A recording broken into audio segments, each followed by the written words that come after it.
तो भूकंप के बाद सबसे बड़ी जो चिंता होती है, घर गिर जाते हैं, सुनसान मकान गिर जाते हैं, उसके बाद लोग सर पीटते रहते हैं कि लोन भी नहीं खत्म हुआ, घर गिर गया, अब इसको बनाएंगे। बिल्कुल, और सरकार जो है, अगर आप देख रहे हो, स्मार्ट सिटी की बात कर रही है, लेकिन सेफ सिटी की भी बात होनी चाहिए कि जो मकान बन रहे हैं वो किस तरीके से बने कि भूकंप से वो लड़ाई लड़ सकें और खड़े रह सकें। हमारे सहयोगी रवीश कुमार ने बात की है कुछ एक्सपर्ट से कि कैसी इमारतें बननी चाहिए, वो आपको हिस्सा दिखाते हैं। अच्छा, ये कहा जाता है कि बिल्डिंग ऐसी हो कि एकदम हिले ना, वो अच्छा होता है या हिलने वाला अच्छा होता है? बिल्डिंग हिलने वाला अच्छा होता है। आप भी सहमत है, हिलने वाला अच्छा होता है ना? अच्छा है। और इसका example, very simple example, bamboo जो होता है ना, हाँ, वो बैम्बू को आप तोड़ने की कोशिश कीजिए, हाँ, तो देखिएगा बहुत झुक के उसके बाद उसको तोड़ सकते हैं। हाँ, इसको ही बोलता है डक्टाइल मटेरियल। ओके, मतलब झुकने का थोड़ा सा समय बढ़ जाए तो बच सकते हैं आप, आदमी लोग भाग जाएगा, भाग जाएगा, भाग जाने को टाइम मिलेगा, बीम झट से गिर नहीं पड़ेगा। तो ये एक बुनियादी बात है जो हमारे दर्शकों को ध्यान में रखनी है। ये वाला ये जो फंसाया है कटिया जैसा आपने, ये बहुत इंपॉर्टेंट है। एक चीज इसको खड़ाने का नहीं बताना चाहूंगा कि ये जो फंसाते हैं ना लोग बाग, हाँ, ये अंदर कुंडी नहीं मोड़ते हैं। अच्छा, तो ये कुंडी is a very important thing. क्या ऐसा भी होता है कि लोग कुंडी नहीं मोड़ते हैं? हाँ, नहीं मोड़ते हैं, ठीक से मोड़नी है। 45 डिग्री पर इसको मोड़ना बहुत जरूरी है। ओके जी, हाँ, अदरवाइज ये खुलने की कोशिश करता है, जब अर्थक्वेक आएगा हाँ, तो ये ऐसे झुकेगा तो फिर ये कुंडी जो है वो खुल जाएगा। ओके, यदि ये एंगल पे होगी तो खुलेगी नहीं। 45 डिग्री के एंगल पर अगर ये हो तो अगर कोई अपना घर बना रहा है तो वो इसका ध्यान दे कि इसको किस तरह से फंसाया गया है। यूजली लोग ऐसे ही करते हैं। अच्छा, ये काम कर रहे हैं, यूजुअली लोग ऐसे छोड़ देते हैं, मतलब इसको ये वाला जो ऐसा है वो नहीं हो कि थोड़ा सा घुमा देना चाहिए, नीचे वाला है जैसे नीचे वाला आपने घुमाया है।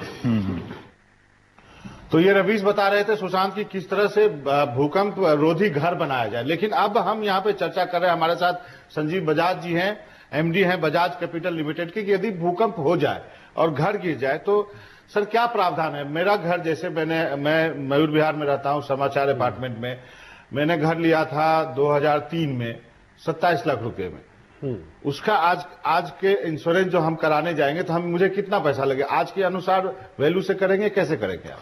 देखिए, उसमें दो तरीका होता है। जनरली बेस्ट होता है कि रीइंस्टेटमेंट वैल्यू पे आपको इंश्योरेंस चाहिए। रीइंस्टेटमेंट वैल्यू है कि अगर आपका घर गिर जाए, जितना पुराना आपने जब भी, जो अगर सपोज किसी ने 10 साल पहले 20 लाख में बनाया था, आज वो सेम घर बनाता है वो 80 लाख रुपए में बनेगा, तो आपको 80 लाख रुपए में रीइंस्टेटमेंट वैल्यू पे इंश्योरेंस लेनी चाहिए कि अगर आजकल आपके घर पे कुछ हो जाए तो आप अपना घर फिर से बना सकते हैं।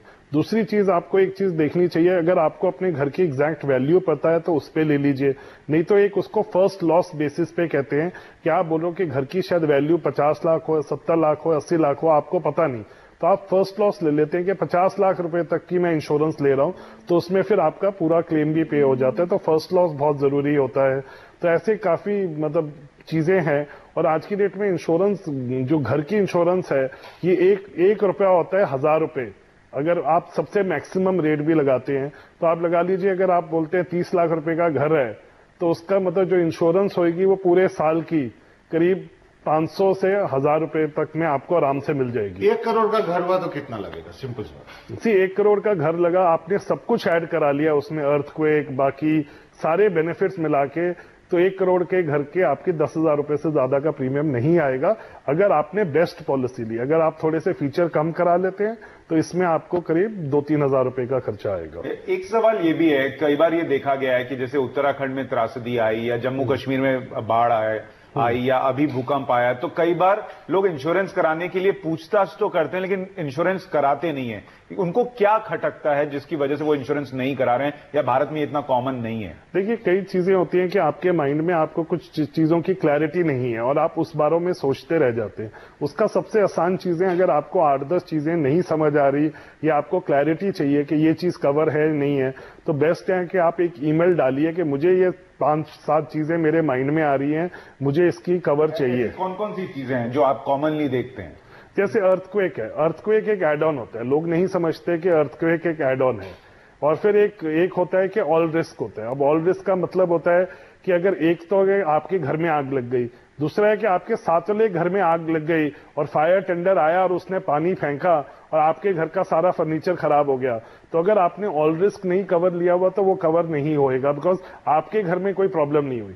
तो एक ऑल रिस्क ऐसे चीजें होती है, स्पेशली अगर आप सोसाइटी बिल्डिंग में रह रहे हैं तो कई बार होता है आपका डैमेज हो जाएगा किसी और की आग में या किसी और की प्रॉब्लम में, तो वो बहुत जरूरी होता है।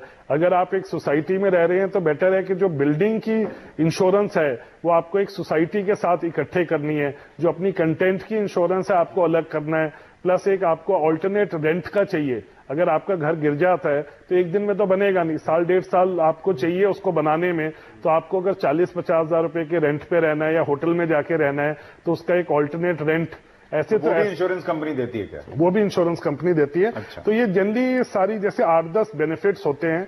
तो इनफैक्ट अगर आप चाहते हैं तो मैं एनडीटीवी को बना के दे सकता हूं कि क्या क्या हमारे दर्शकों को चाहिए होगा। मैं आपको रोकना चाहता हूं, लेकिन हम राहुल गांधी के पास चलते हैं, वो संवाददाता सम्मेलन को संबोधित कर रहे हैं। की बात उठी है पहले बोनस। तो अर्थक्वेक के बाद हम चर्चा कर रहे हैं कि यदि मकान को नुकसान हो जाए तो हमारे पास क्या ऑप्शंस हैं इंश्योरेंस के। इसके लिए हमारे साथ बात करने के लिए संजीव बजाज जी मौजूद हैं, एमडी बजाज कैपिटल। सर, सबसे पहले ये जानना चाहूंगा, ये जो नेपाल अर्थक्वेक के बाद आपके पास ढेरों फोन कॉल्स आ रहे होंगे। हाँ जी, तो इनफैक्ट लास्ट 1-2 दिन में दिल्ली में अलोन करीब 400 लोगों ने फोन करके अर्थक्वेक के इंश्योरेंस के बारे में पता किया है। तो आजकल क्वेरी बहुत है। पॉइंट इसकी प्रॉब्लम ये है कि प्रीमियम इतना कम है कि लोग सोचते हैं अच्छा या प्रीमियम कम है तो बेनिफिट कम है, बट वो एक्चुअली वो नहीं है। बिकॉज इसमें ये है कि सिंस रिस्क डिवाइड हो जाता है, प्रीमियम कम है, बट आप अगर प्रीमियम कम भी है बट बेनिफिट बहुत लार्ज है, आपको लेना बहुत जरूरी है। नहीं, लेकिन लोगों के दिमाग में लोग इसलिए भी नहीं लेते हैं कि शायद आप भी नहीं बेचने में इंटरेस्टेड होंगे, यार इतना कम प्रीमियम। Number 1 point. नंबर दूसरा पॉइंट, लोग डरते हैं कि शायद आप कोई ऐसा क्लॉज छिपा हुआ है जिससे कि लोग परेशान होंगे। एक फिल्म आई थी ओ माय गॉड, जिसमें अर्थक्वेक में एक दुकान गिर गई थी और इंश्योरेंस कंपनी ने कहा कि नहीं ये एक्ट ऑफ गॉड है, और पूरी फिल्म 2.5 घंटे की उसी पे थी। नहीं, उसमें ये है कि देखिए earthquake is an act of God, but act of God को सेपरेटली कवर किया जा सकता है। जैसे अर्थक्वेक एक एड ऑन इंश्योरेंस होती है, तो फायर, अर्थक्वेक और टेररिज्म, ये 3 बेसिक इंश्योरेंसेज हैं जो आप। मैं समझा नहीं टेररिज्म से क्या कहना है। टेररिज्म का मतलब कि अगर टेररिज्म किसी टेररिज्म एक्ट की वजह से आपके घर में डैमेज आ जाए, चोट हो जाए, आग लग जाए, के लिए स्पेशली नहीं, जम्मू कश्मीर के लिए नहीं है। बेसिक पर्पस ये है कि अगर टेररिज्म को एक सेपरेट पूल बनाया गया है, नहीं तो जैसे नक्सलाइट एरियाज हैं या जम्मू कश्मीर है जहां पे भी प्रॉब्लम है वहां पे कोई इंश्योरेंस देगा नहीं, तो वहां पे रिस्क बहुत ज्यादा है और बाकी जगह पे रिस्क है नहीं। तो टेररिज्म को एक सेपरेट पूल बना के तो एक टेररिज्म सेपरेट इंश्योरेंस है। बट अगर आजकल आप देखें लास्ट 10 साल में इंश्योरेंस का सिनारियो बहुत चेंज हो गया है। आज की डेट में 95 to 96% क्लेम बगैर प्रॉब्लम के पे होते हैं। इंश्योरेंस ऑम्बुड्समैन है, इंश्योरेंस रेगुलेटरी डेवलपमेंट अथॉरिटी की तरफ से, वो आपके लिए जज है जो एक फाइनल डिसीजन लेता है, फ्री ऑफ कॉस्ट है। आप कभी भी आपका क्लेम रिजेक्ट होता है, फ्री ऑफ कॉस्ट आपके बिहाफ पे वो केस लड़ेंगे। तो आज की डेट में जेन्युइन क्लेम ना पे होना बहुत मुश्किल है। सुशांत, आप जिस बिल्डिंग में रहते हैं उसका इंश्योरेंस है? हाँ, बिल्डिंग का इंश्योरेंस है, लेकिन मैं एक आपके सवाल, घर का इंश्योरेंस है? घर का इंश्योरेंस, चूंकि मैं तो रेंटेड फ्लैट में रहता हूं, इसलिए मैं ये पूछना चाह रहा था कि जो लोग रेंटेड फ्लैट में रहते हैं उनको फ्लैट का इंश्योरेंस तो नहीं चाहिए, लेकिन जो अंदर सामान है वो मेरा है, तो क्या ऐसा संभव है कि मैं फ्लैट का इंश्योरेंस ना कराऊं लेकिन उस सामान का इंश्योरेंस कराऊं? हाँ, वो जैसे अगर देखिए इंश्योरेंस में ये एक बहुत कॉमन चीज है, आप बिल्डिंग के ओनर है उसका एक अलग इंश्योरेंस है। अगर आप रेंटेड फ्लैट में रहते हैं तो आपकी डिफरेंट नीड्स है, तो आप अपने कंटेंट को इंश्योर कराते हैं। कंटेंट में एक चीज अब में आपको केयरफुल रहना चाहिए कि सपोज आपके पास MF हुसैन की पेंटिंग है, उसकी इंश्योरेंस अगर आप कैनवस की करा लोगे तो आपको नहीं मिलेगी, आपको उसको डिक्लेयर करना पड़ेगा कि ये पेंटिंग है 2 लाख रुपए की, तो आप उसके लिए आर्ट इंश्योरेंस लेनी पड़ेगी। तो वो थोड़ा सा केयरफुल होके कंटेंट की आप करा सकते हैं, आप अपनी रेंट की इंश्योरेंस करा सकते हैं। सपोज घर का कुछ हो जाता है, आप 10,000 रुपए रेंट देते हो, आपको होटल में जाके 80,000 रुपए का होटल में रहना पड़े 4-6 महीने जब तक आपका घर ठीक नहीं होता, तो उसकी भी आप इंश्योरेंस ले सकते हो। तो आज की डेट में वर्चुअली कोई रिस्क आप सोचिए उसकी इंश्योरेंस अवेलेबल है। जैसे बाबा आप पूछ रहे थे कि हमारी सोसाइटी का इंश्योरेंस है कि नहीं, अगर सोसाइटी का इंश्योरेंस करा लेते हैं, जैसे मेरी सोसाइटी में हर फ्लैट का इंश्योरेंस है, चूंकि सोसाइटी करा रही है तो सबका प्रीमियम 317 या 320 रुपए के आसपास पड़ता है। लेकिन उसके बावजूद जैसा आप कह रहे थे कि अगर बगल वाले के घर में कुछ हो जाए, या अगर आपको 2 साल तक अगर घर बन रहा है तो कहीं रेंट पे रहना पड़ रहा है, या टेररिज्म, इसके लिए आपको अलग से कराना पड़ेगा सोसाइटी के इंश्योरेंस से अलग जाकर। लेकिन सुशांत जहां मैं रहता हूं वहां मुझे नहीं लगता कि वो 25 साल पुराना सोसाइटी है, उसका इंश्योरेंस नहीं होगा सर। मुझे लगता है कि जो लोग रह रहे हैं क्या उनको दबाव बनाना चाहिए कि सोसाइटी करेगी, या आपको अप्रोच करना चाहिए इतनी सारी सोसाइटी को? नहीं, मतलब हमें भी अप्रोच करना चाहिए, बिकॉज बट सिंस ये प्रीमियम कम है तो हम लोग भी थोड़ा सा इतना अग्रेसिव नहीं होते। बट हर एक सोसाइटी को, हर एक घर वाले को घर का इंश्योरेंस, फायर का इंश्योरेंस, अर्थक्वेक का इंश्योरेंस, टेररिज्म का इंश्योरेंस मस्ट है। मतलब ये तो कोई डाउट ही नहीं है, बिकॉज आपने पूरी जिंदगी लगा देते हो अपना घर बनाने के लिए। अगर वो घर किसी एक्ट ऑफ गॉड या किसी भी प्रॉब्लम से चला जाता है तो उससे बुरा चीज कोई नहीं हो सकता। आप देखिए कि जो उधर लोग 5,500 की डेथ हुई है, मौत हुई है, बट अगर आप देखो कि कितने हजारों करोड़ का, तो आप लगा लीजिए कितने लोगों की पूरी जिंदगी की कमाई खत्म हो गई है। मुझे लगता है कि थोड़ा अर्थक्वेक तो लोगों के जहन में आ भी जाए, टेररिज्म वाली बात अभी नहीं आएगी शायद, तो उसमें वक्त लगेगा। तो आपका बजाज साहब इस डिस्कशन में हिस्सा लेने के लिए शुक्रिया। तो जरूर एक बार एक क्षण सुशांत हम सबको सोचना चाहिए कि भूकंप के बाद जहन में ये बात जरूर आई है कि हमारे घर का इंश्योरेंस है या नहीं, हमारे पास जो कीमती सामान है उसका इंश्योरेंस है या नहीं। वक्त है छोटे से ब्रेक।